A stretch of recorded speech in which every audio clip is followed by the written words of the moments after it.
को अपने अनुसार ढालना, प्रकृति को प्रसन्न करना, प्रकृति से जैसा जहां चाहो वैसा वातावरण बना सको, ये हर एक के लिए असंभव है। मैं कह रहा हूं कि सब कुछ मेरी मुट्ठी में है। मैं अगर रेगिस्तान में बैठ जाऊं तो वहां हजारों लाखों लोगों का भंडारा देना चाहूं तो भंडारा दे सकता हूं, किसी चीज की कमी नहीं पड़ेगी। और ये प्रमाण मैंने समाज को कई जगह दिए हैं। कमलेश गुप्ता यही कहीं बैठे होंगे, उन कमलेश गुप्ता से आप मिल सकते हैं, सामने बैठे। मैं चाह रहा हूं कि खड़े हो जाएं, देखें, वो उस चीज के प्रमाण हैं कि जब मैंने अपना 6वां महाशक्ति यज्ञ किया था तो मात्र वहां 500-700 लोगों के भोजन करने की व्यवस्था की गई थी।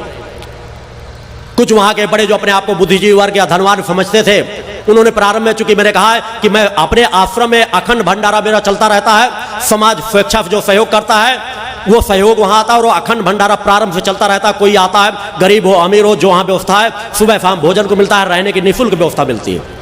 मगर जो समाज के बीच जब फ्यूर लगाया जाता है तो मेरा कोई शुल्क नहीं रहता, मेरी कोई दक्षिणा नहीं रहती।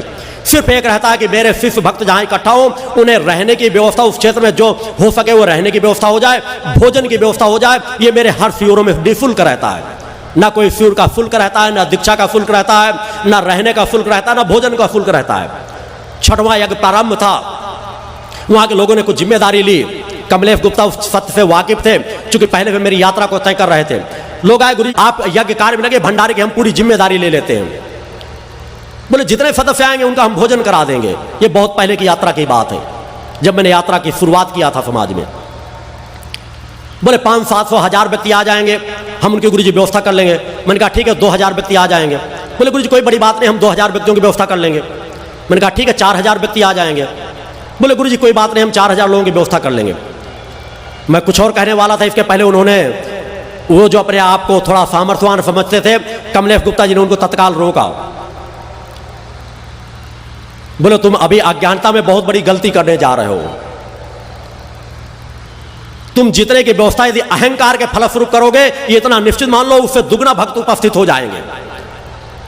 क्योंकि मैंने कहा मैं किसी एकांत स्थान पर बैठकर जहां के जन बल को चाहूं आकर्षित कर सकता हूं, खींच सकता हूं, शक्ति चेतना मेरे अंदर है। उसके प्रमाण जब तक मैंने समाज में उस मूल ध्वज की स्थापना नहीं की थी, हर क्षेत्र के मैंने कार्य समाज में किए हैं। कि किसी नगर के नगर को नचा देने का कार्य रहा हो, किसी जगह से जहां पर कोई व्यवस्था ना हो वहां पर समाज को आकर्षण कर लेके खींच लेने की बात रही हो, या एक कोने में रहकर के हजारों किलोमीटर दूर कहां क्या हो रहा हो इसकी जानकारी दे देने की बात रही हो, चाहे हजारों किलोमीटर दूर रहकर के वहां पर लोगों के दर्शन देने की बात रही हो, असाध से असाध बीमारियों में जाकर के रोग मुक्त कर देने की बात रही हो, ये सब प्रमाण मैंने समाज को 5 वर्षों की जो मैंने शुरुआत की यात्रा तय की थी उसके प्रमाण मैंने समाज को दिए थे।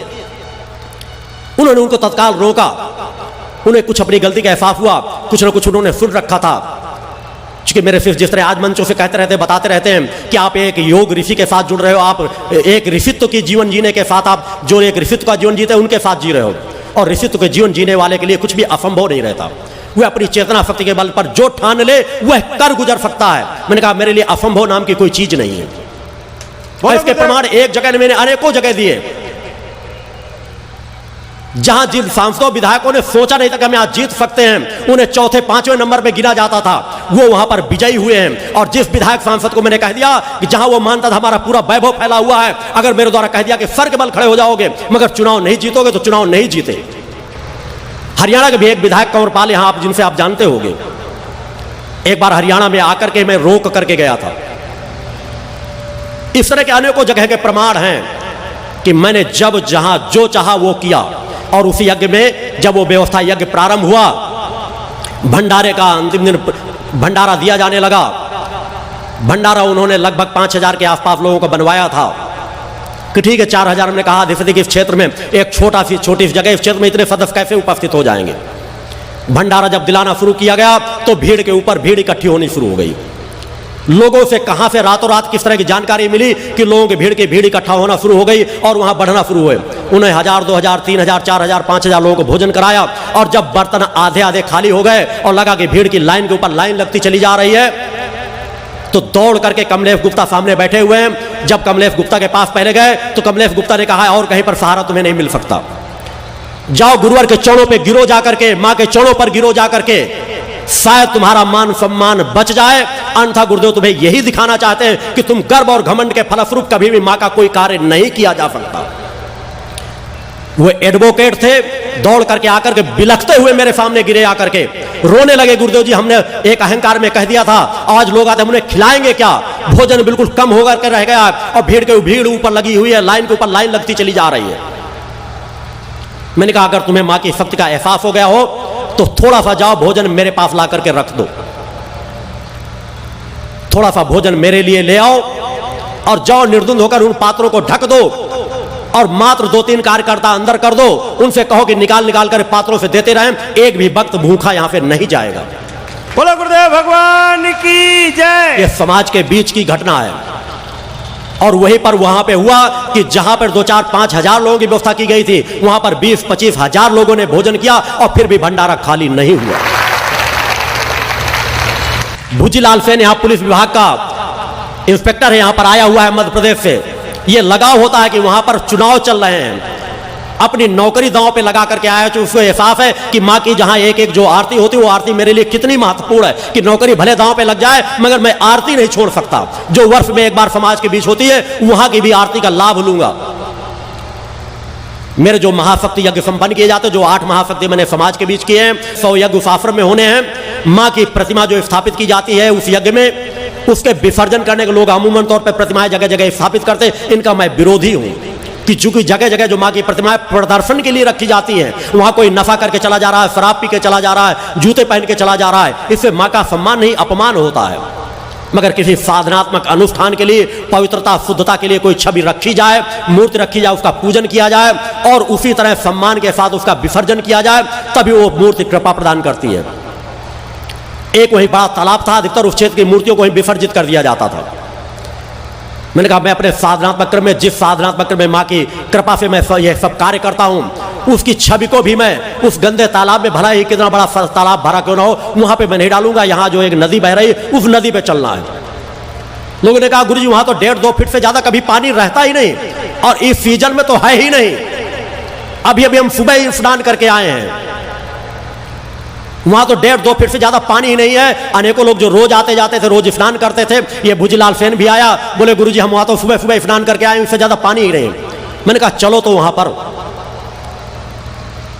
मैंने यात्रा वहां की ओर मोड़ी और जब नदी के पास लेकर के गया, लोग नदी के अंदर प्रवेश करने लगे तो वह वीडियो रिकॉर्डिंग आज भी मौजूद है कि जहां 2-2.5 फीट से ज्यादा पानी रह रहता था, 5-6 फुट का पानी का बहाव आया और वो पानी का बहाव 4-5 घंटे चलता रहा और मां की प्रतिमा कहां गई ये किसी को पता ही नहीं चला। बोलो गुरुदेव भगवान की जय। सत्य के लिए कुछ भी कर पाना असंभव नहीं होता। तुम सत्य जागृत तो करो। यही हमारे ऋषि मुनि करते थे। जब तक मैंने 8 यज्ञ समाज के बीच करी किए, तब तक मैंने समाज को मौके दे रखे थे कि अगर वास्तव में तुम समाज में परिवर्तन करने के लिए तत्पर हो तो तुम जो भी कार्य करोगे मैं वह करके दिखाने के लिए तैयार हूं, जिससे तुम्हारी आस्था विश्वास जागृत हो जाए। 8 यज्ञ मैंने समाज के बीच किए, मगर अधिकतर देखता चला गया समाज ने मेरी ऊर्जा शक्ति का दुरुपयोग किया। उतना लाभ समाज में जो परिवर्तन डालना चाहिए नहीं डाल सके। लोगों ने, किसी ने अपने चुनाव जीतने के लिए ऊर्जा का उपयोग किया, किसी ने किसी क्षेत्र के लिए। उसके बाद मैंने अपनी ऊर्जा को संकल्पित किया कि अब मैं एक मूल स्थान से ध्वज में अपनी ऊर्जा को संकल्पित करता हूं कि ऊर्जा से मैं जन जन को लाभ पहुंचाऊंगा। समाज के बीच आना भी नहीं चाहता था कि एकांत में रहकर साधना करूंगा और समाज को ऊर्जा से लाभान्वित करता रहूंगा।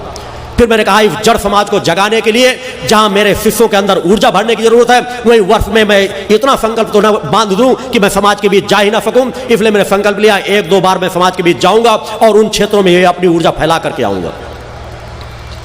और आज वही कार्य भक्ति मानव कल्याण संगठन के द्वारा किए जा रहे हैं। 1-2 कार्य नहीं, हरियाणा के अनेकों कार्य हैं। जिस प्रज्वलित अग्नि के समक्ष में बैठ करके यज्ञ करता हूं, 7-8 घंटे एक आसन पर बैठ करके बिना बोले हुए, बिना अन्न जल को ग्रहण किए हुए, एक एकाग्र भाव से जो आहुतियां डाली जाती हैं। मैंने कहा था 8 यज्ञों के लिए मैंने कहा था कि अगर उन यज्ञों के समक्ष कोई बैठ करके आधे घंटे भी बैठ जाएगा तो मैं सर काट के उसके चौड़ में चढ़ा दूंगा, बड़े से बड़े यज्ञाचार क्यों नहीं आ जाए। कई लोगों ने प्रयास किया, 10-15 मिनट से ज्यादा उस ऊर्जा में बैठ नहीं पाए।